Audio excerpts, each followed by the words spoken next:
So we'll take a moment to start that recording again. So with that, we'll go ahead and walk through the agenda for this presentation. So we're going to start with a brief history of Maple Lane campus, which has been around for over 100 years at this point.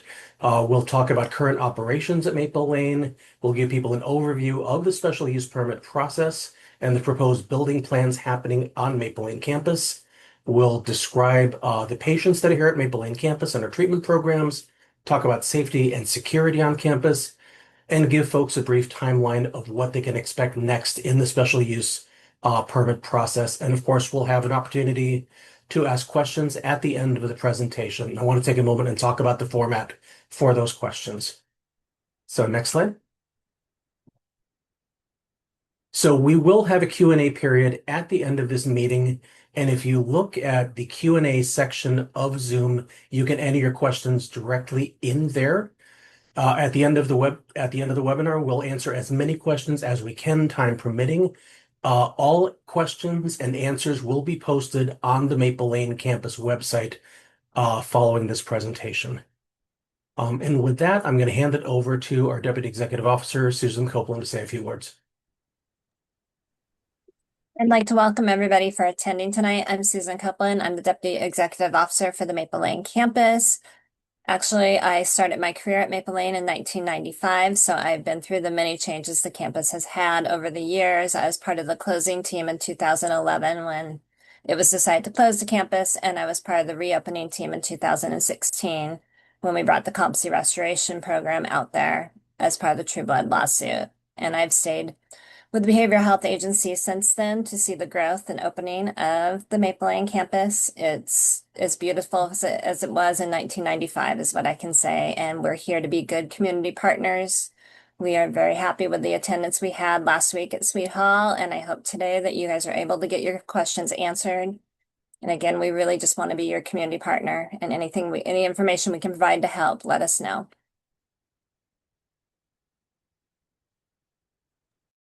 Okay, and with that, we'll hand it over to our Executive Officer, Keith DeVos, to get us started. Well, good evening, everyone, and welcome. And thank you so much for taking the time to join us tonight to talk a little bit about the Maple Lane campus. And so I'm going to take the opportunity to talk a little bit about the history of the campus and a little bit about our current operations. So as many of you know, the Maple Lane campus was first established in 1914 as the Washington School for Girls, and it operated for nearly 100 years as a juvenile rehabilitation center. And besides being a significant employer in the region, Maple Lane developed a strong connection with local colleges and universities and other partners and the local community to enrich the resident life here on the campus and to provide training on practical skills. In 2011, the Maple Lane campus was closed as a residential setting due to state budget concerns. However, in April of 2016, the first DSHS operated facility, Cascade Unit, opened on the Maple Lane campus. And at the time, Cascade Unit's mission was to serve up to 30 residents requiring competency restoration. And this was a part of the True Blood Settlement Agreement.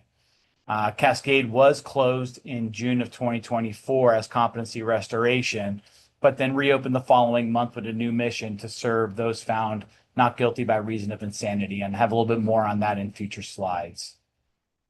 Next slide, please.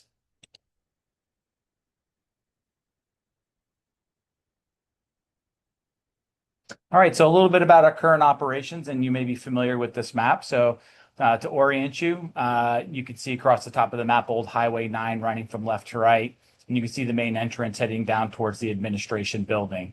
And we have some colors in here to indicate some of our operations. So highlighted in green and blue are the current operational units or treatment areas that we're using right now. On the left, you'll see Cascade and Columbia units, and these are both 30-bed units. To the far right, you'll see Oak Unit, and this is a 16-bed unit and is located just outside the fence and along Old Highway 9. And then if you look down towards the bottom of the map depicted in blue, you'll see Baker Unit. So this is our newest unit, and that unit came online in September of last year, and this is a 32-bed unit. You'll also notice that we got some units highlighted in orange. These units are either being renovated or will be renovated soon. So Chelan unit, which is connected to Baker unit there towards the bottom of the screen, will have the capacity to house up to 32 residents, but is currently funded to open as a 16-bed unit. And then we have Olympic, Rainier, and Pacific. So each one of these units are 22-bed units, and renovations will begin later this year. And then finally, you'll see the green highlighted area, that large building there towards the bottom. We have it labeled as a treatment mall. This you may be more familiar with as the old Maple Lane School. And so this is currently operational, partially operational as well, with more renovations occurring next year. Next slide.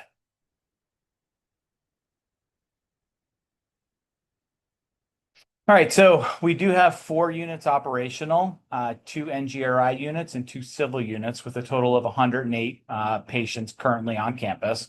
And so I want to talk a little bit about our NGRI program. So as you recall from the previous slide, Cascade and Columbia units, those are the 2 green units, and they're located closest to the dairy farm, for those of you familiar with the area. And these serve our not guilty by reason of insanity population. Both of our NGRI units are highly secure environments with processes and procedures that are unique to each unit. All patients participate in mental health treatment, which is ordered by a provider and individualized to a patient's particular treatment needs.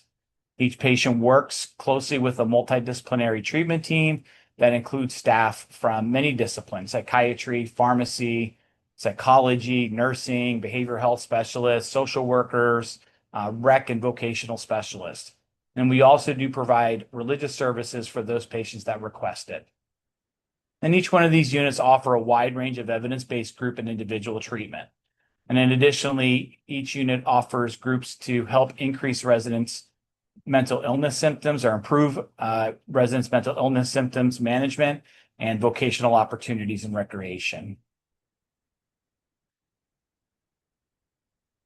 Our civil population, so this is going to be our Oak and Baker unit, so the 16-bed unit that's just off the edge of the campus, and then the newest unit, Baker unit, this is our civil population, offer services to residents including initial assessments and evaluations, medical, psychiatric, and risk screenings.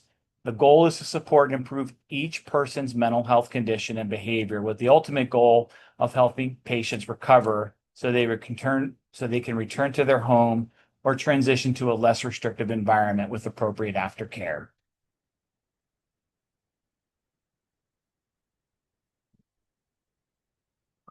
Next slide, please.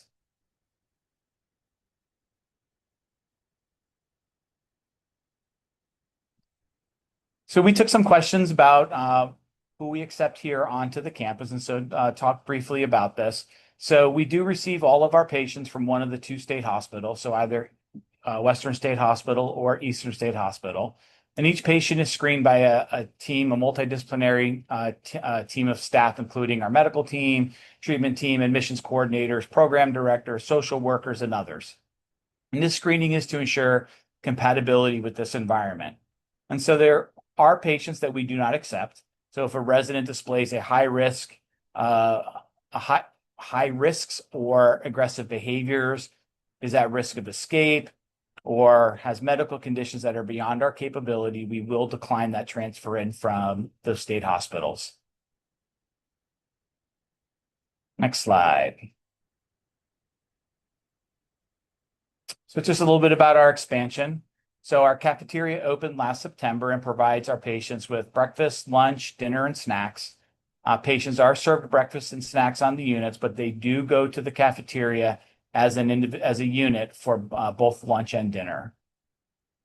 Our newest service officially opened in June of this year, and that's our treatment mall. Our treatment mall provides a variety of opportunities for patients, including group therapy, recreation, life skills, vocational training, art. There's a library that we're opening, and a lot more to come. And then additionally, this month, we did receive our license by Department of Health to provide outpatient substance use disorder treatment. And so this treatment will primarily occur in the treatment mall as well. All right, next slide.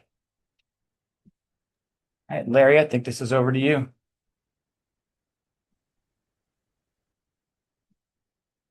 Actually, it's for Jim Walsh. Jim?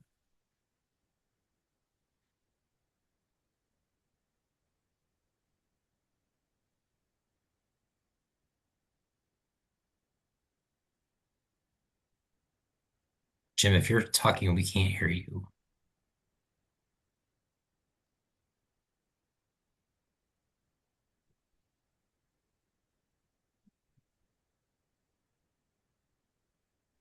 Let's see. Can you guys hear me now? Yes. Okay. Sure. Okay. Sorry. There's a couple of audio buttons and I thought there was just one. So the special use permit process. Jim, if you could mute your speakers, I think you've got an echo right now.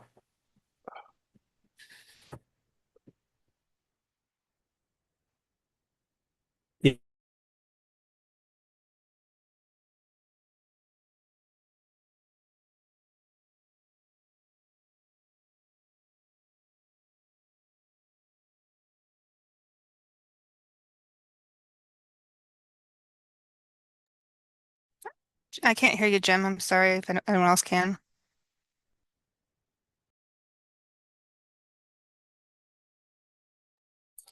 I can hear him, or the people able to hear him in the presentation.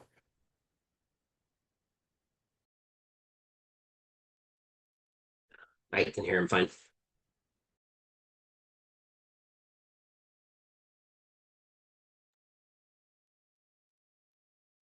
Go ahead, Jim.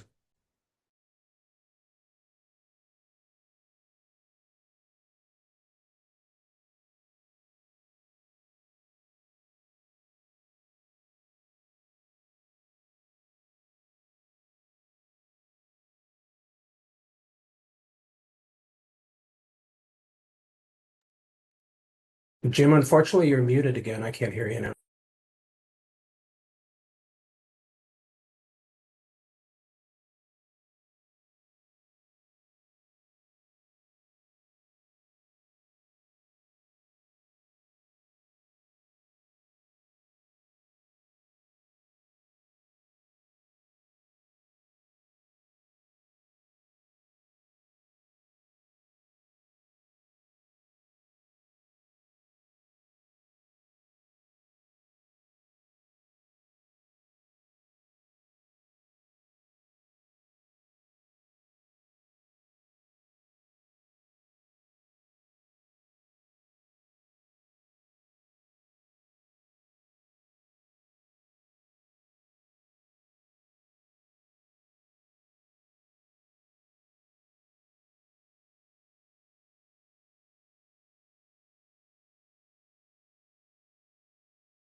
Yeah, I'll go ahead and take these slides since we can't hear Jim right away. So, special use permit process is currently ongoing with Thurston County.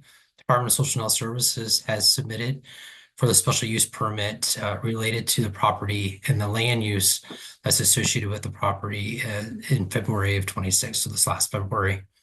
We have received comments back from Thurston County, and we're currently in the process of answering those comments and providing those back to the county. We believe we're expecting this process to be completed in the fall of 2026 with a public hearing with the hearing examiner scheduled sometime this summer. The application materials really include supporting documents and plans regarding stormwater discharge, landscaping, environmental checklist, parking plan, traffic studies, and many other forms of information. Ultimately, the special use permit process is our opportunity to explain not just to Thurston County itself, but also the community members of the types of things that the department's expecting to do on the Maple Lane campus moving forward. So it's really an opportunity also to provide or receive public comment. So if there are concerns, that we can listen to those and see how we can support those concerns moving forward. Next slide, please. On this slide, we're providing you is similar to what Keith has shown earlier in the conversation. Is providing the information relative to what we are projecting to do as part of the special use permit. So slides are a little bit different in colors. So let's go ahead and kind of walk through this slide really quickly. So the items in purple in the top left-hand corner are, as a reminder, are both Cascade and Columbia.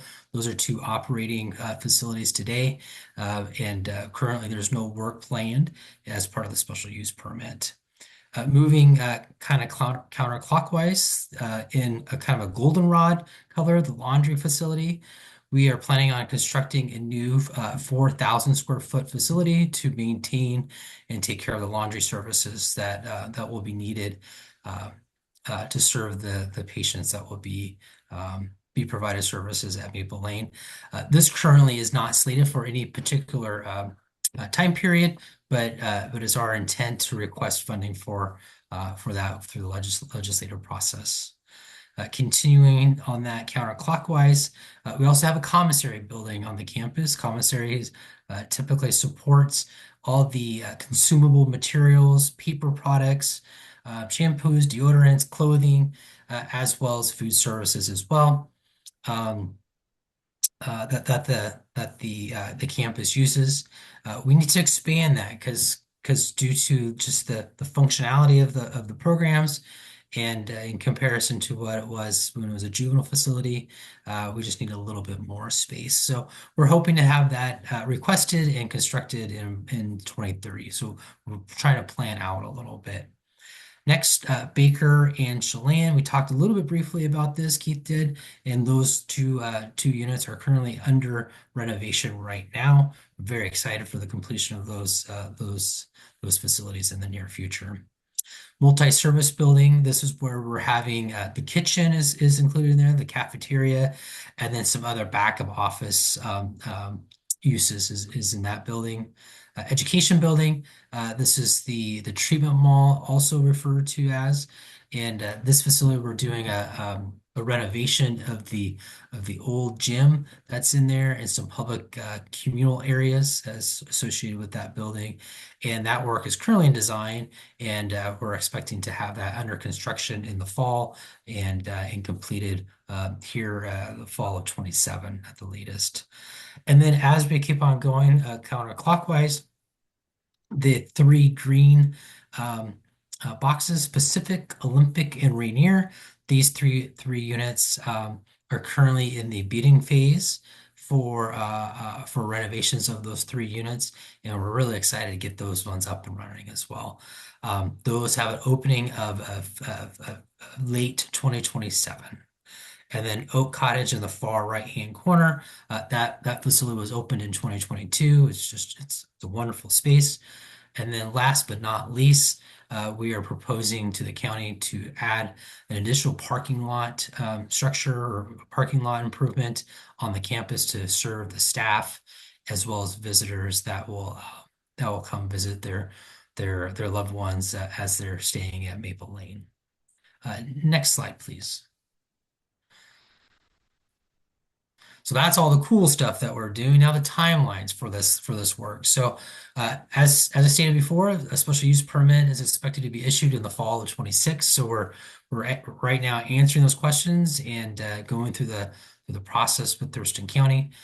In the winter 26 Chelan unit, that second unit will be fully renovated, and we'll move folks from the Baker unit over to Chelan, and we'll finish out the Baker unit renovation in summer 2027. Once done in summer 2027, that building will be done and fully operational to serve the population that we're looking at. And then Olympic Pacific Rainier, I just spoke about, that's scheduled to be completed in winter 2028.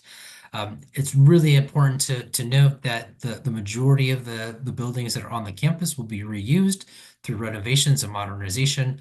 There's really minimal new construction that will be happening on the campus in the future. With that, I'm going to transition to our next speaker. So next slide, please. Thank you, Larry, for your flexibility. We're going to hand this off to our Chief Clinical Officer, Eric Newgard, to talk about our current patients and the future patients who we expect here at Maple Lane.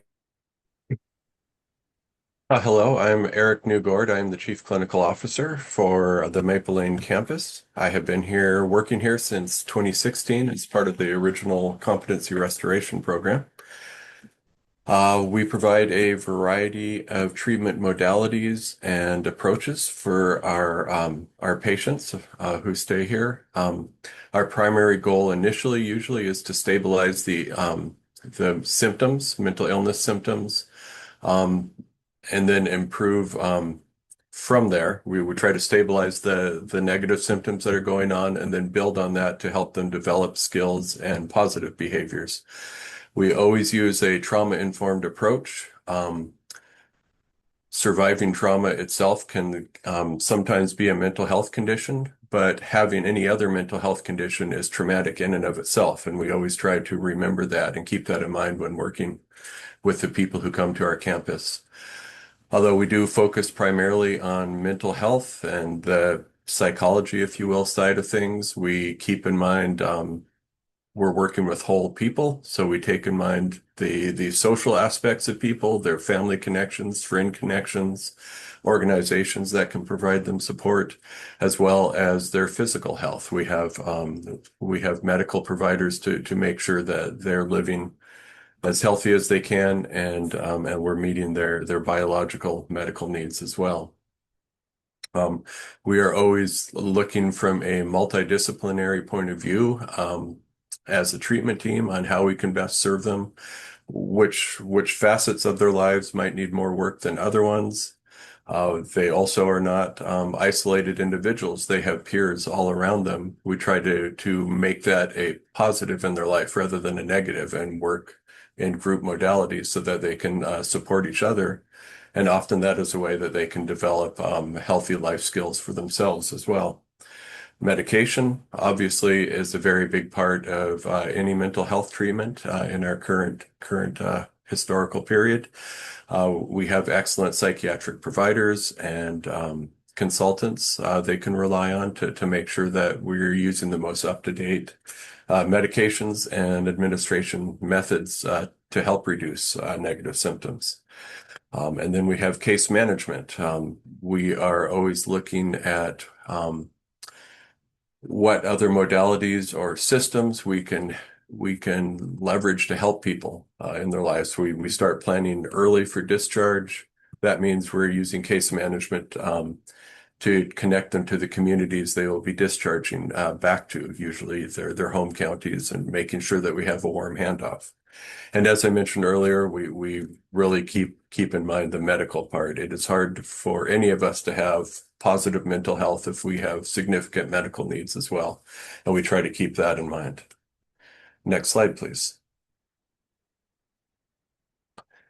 As I mentioned earlier, we begin discharging almost immediately, or planning for discharge, I should say, almost immediately after we receive a new individual from one of the state hospitals.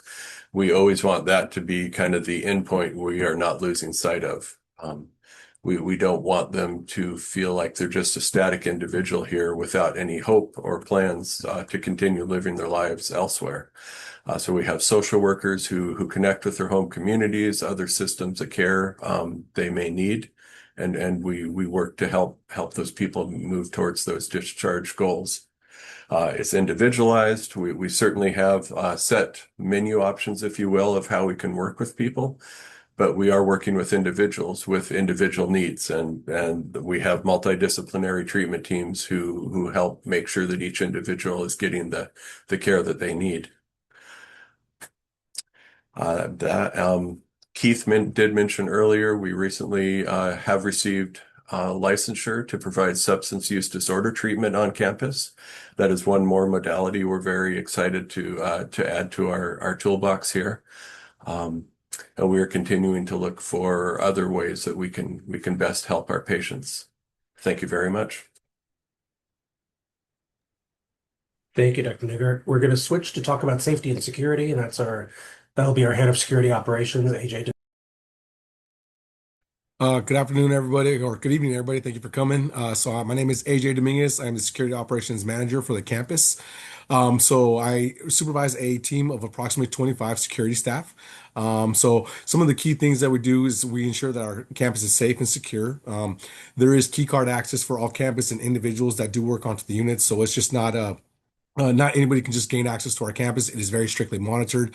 The picture there on the slide is actually a picture of our security office, which is right at the front gate of our campus. So we do monitor staff that are coming in to ensure everybody that is coming onto campus is supposed to be on campus.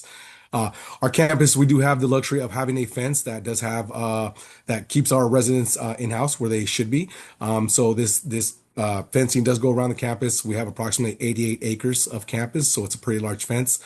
So my team does roving campus patrols throughout the day to make sure that everybody is safe, staff as well as residents. And then we also rove our campus throughout the day, checking for the integrity of the fence, make sure there's no holes in our fence, anything like that, no contraband is being thrown over our fence. And we also monitor, we have visitation for our residents. Part of them getting back out into the community is making sure that they're have some form of support network. So we also we escort visitors onto our campus. We let them visit with their loved ones, and then we escort them off. They go through certain procedures that we do have set in place to ensure that no contraband or anything like that of that nature is brought onto our campus.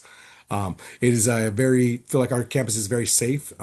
We take safety is a paramount for the security team. I think next slide, unless I don't have anything else. So we do our team is all our staff is trained in de-escalation strategies and emergency management processes. So it is required we go all through the same training, de-escalation strategies for our residents. That is the biggest thing that we can do as staff members is support our residents in their times of needs and crises. So we want to go in there and be as therapeutic with our residents as we possibly can. And on top of that, too, we have a great working relationship with the Thurston County Sheriff's Office. The picture below shows a picture that we had in 2024 with Chief Sanders coming down with a number of officers to tour the campus, look at the campus, talk to leadership. Thurston County is our first point of contact for any situation that would be out of our control. So we do have a good working relationship with them, and we continue that. We just had quarterly meetings with them. So we continue to build our strong working relationship with Thurston County Sheriffs, and we feel like we have improved on our relationship with them over the years. So other than that, I think that is my last slide, and thank you all for coming. Thank you, AJ. As we wind down the presentation, I want to remind people that if you do have questions, please use the Q&A function in Zoom to enter your questions. We'll answer as many as you're able to. And to summarize your timeline and talk about what's next, I think we'll hand it over to Larry Covey again. So timeline as we talked about earlier, we currently have our special use permit application into the county that was submitted in fall of 26. We have our first round of comments. We were expecting to have a examiner hearing roughly in August or September with Thurston County, and then ultimately a decision fairly shortly after that period of time. So as always, we want to be good partners. We want to be able to listen, answer any questions that you may have, and be able to respond to those questions accordingly. For our purposes, we want to make sure we're the best neighbor that we can be in support of Thurston County and the Grand Mound area. So with that, I'm going to turn it back to Tom, but excited to listen and to answer to any of your questions you might have today. And I do not see any questions as of yet, but if you do have questions, please feel free to drop them in the Q&A function in Zoom.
Do you see?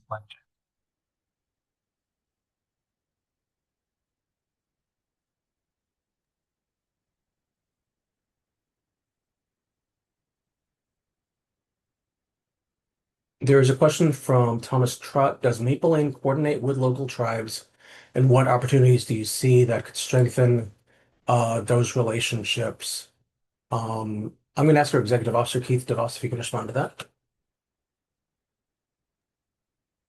Oh yeah, great question. So we don't have a standing meeting or regular meetings with the tribes. However, there's always opportunities to work with them. We have invited them out onto the campus in the past, and there's opportunities as we work through some of our emergency procedures and responses to work with the tribes. I can say that not here on the Maple Lane campus, but with one of our other campuses, we are working and meeting with the tribes about opportunities for supporting mental health treatment to their communities as well.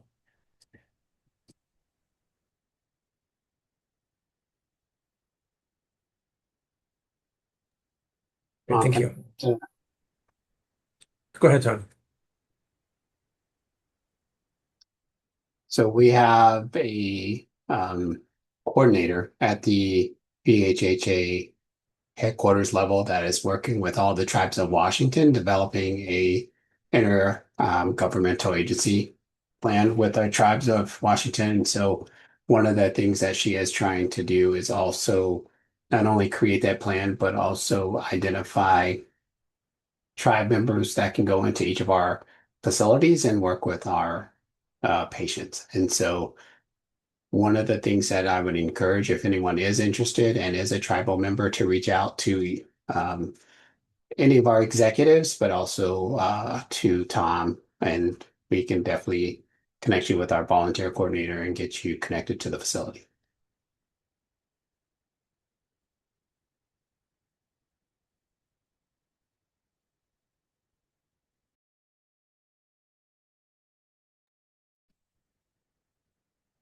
If there are questions that come following this webinar, if there are questions you're not able to answer this, you can also email us.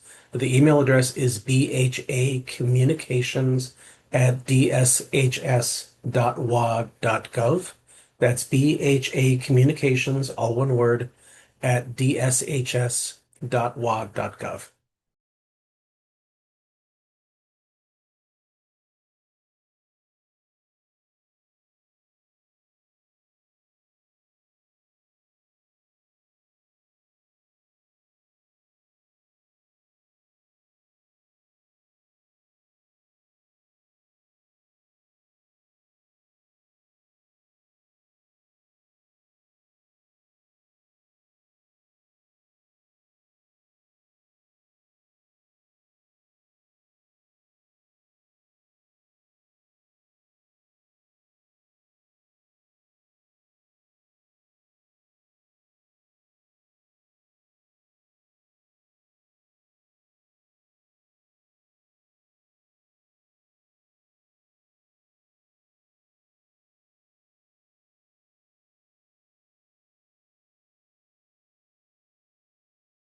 So as we're waiting for other questions to come in, I know one area that's been of interest to people is with this expansion, with the new units coming in, there is going to be the opportunity for new employment. So I wanted to ask our Executive Officer, Keith DeVos, if we can talk about the types of jobs, the number of jobs that may be created as a result of this construction. Yeah, thank you, Tom. So there are a variety of future and current opportunities on the campus. So we would be looking to hire folks that have security experience. We would be looking to hire folks to work in our kitchen, looking at folks that have nursing experience. So nurses, mental health providers, behavioral health specialists. There are custodial staff that we would be looking for. We have a very large maintenance department. There's often opportunities within our maintenance department, whether it's truck drivers or the maintenance of the campus itself. So there's quite a few opportunities that are available and will become available on the campus as the expansion continues to grow.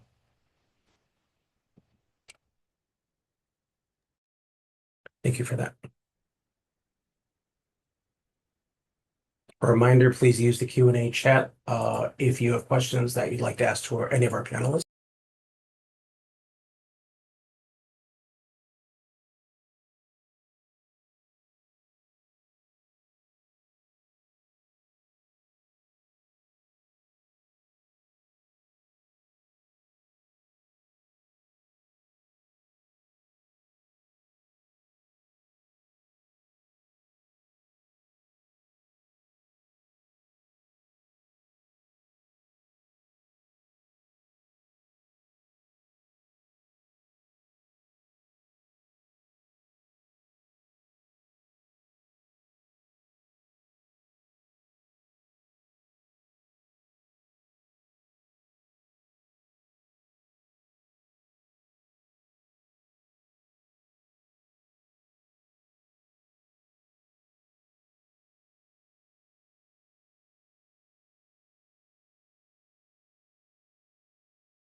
So one thing that we've talked about, and I know Susan Copeland talked about in the beginning, is our interest in being a community partner. And there have been a number of projects we've done with local community partners. So, Susan, do you want to take a minute and talk about that? Yes, so one of the first things we did when we opened up is I remembered back when Maple Lane was a juvenile that we used to work very closely with the food bank. So I contacted the school district and we learned about the roof program. In the past 2 years, the campus has adopted, I think this last year we had 4 different families we adopted, plus we put a tree in the admin building that has gift tags on it. We've done a school drive for peanut butter and jelly and basic snack supplies for the community members out there to access through the school. There's also been a back to school drive with school supplies. So our administrative assistants work very closely with the roof program. They call them, they ask if there's a need, they put up the flyers, and this campus responds every time.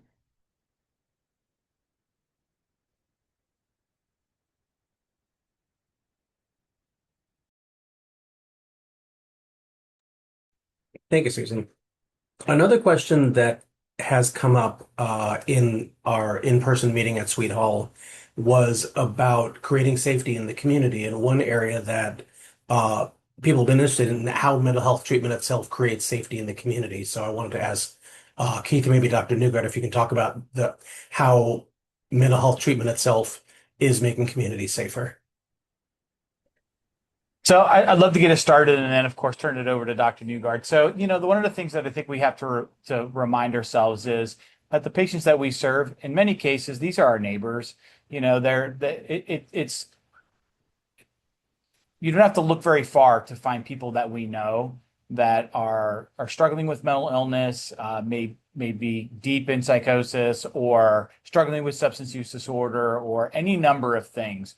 And what a program like this does is it allows people to, well, we bring people here and we are able to get them stable and we're able to get them access to those services that get them back on their feet and are able to get them back to their families. And so, when you think about what it is that we're doing here, we're providing treatment, but we're really adding to public safety, to community safety, by helping these people stabilize, get on meds, to get access to the services out in the community that gets them off the streets, and in many cases gets them back home. And so I just think that it's really important that we don't lose sight of the significance of the work that we do here. It's an incredible responsibility, but it's something that this team does so well. And the genuine care that I see in the staff every day when we're interacting with with the patients and working with even their families to try and get them back home. It's incredible work. And I don't know if you want to add to this, Dr. Newgard, but I just think that it's important that we don't lose sight of what it is we're actually creating here. I would definitely echo that. As Keith just mentioned, it is we live in a world where it's very easy to see mental illness pretty much anywhere we look, just in our communities, untreated very often. And that comes with a variety of risks, both to the community and to those individuals going through that mental health crisis. The people we get to work with here, we get to take out of that, hopefully, and make our communities a better place.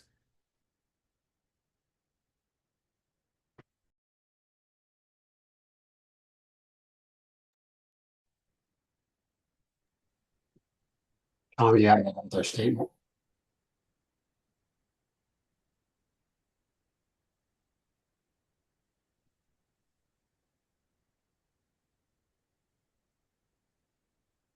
So I do see we have a note from Thomas Trott in the comments. It is always important for us to connect to our different members of the community, and connecting with the Chehalis tribe is something that is important to us as part of the community. So part of my work is communications and outreach. So I will work with the rest of our staff here to reach out to the Chehalis tribe and find opportunities for us to connect. Thank you for the opportunity. Thank you for the offer. We appreciate that.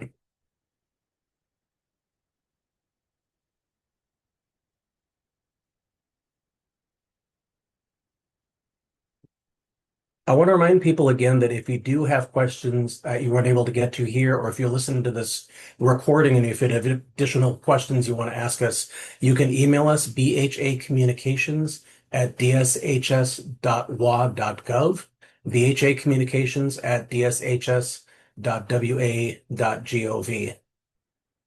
I don't see any additional questions in the Q&A. So with that, I want to thank every member of our community for coming out to this, for expressing interest. And thank you also to all of our panelists for your time tonight. And we'll bring this to a close. Thank you all. Have a good evening.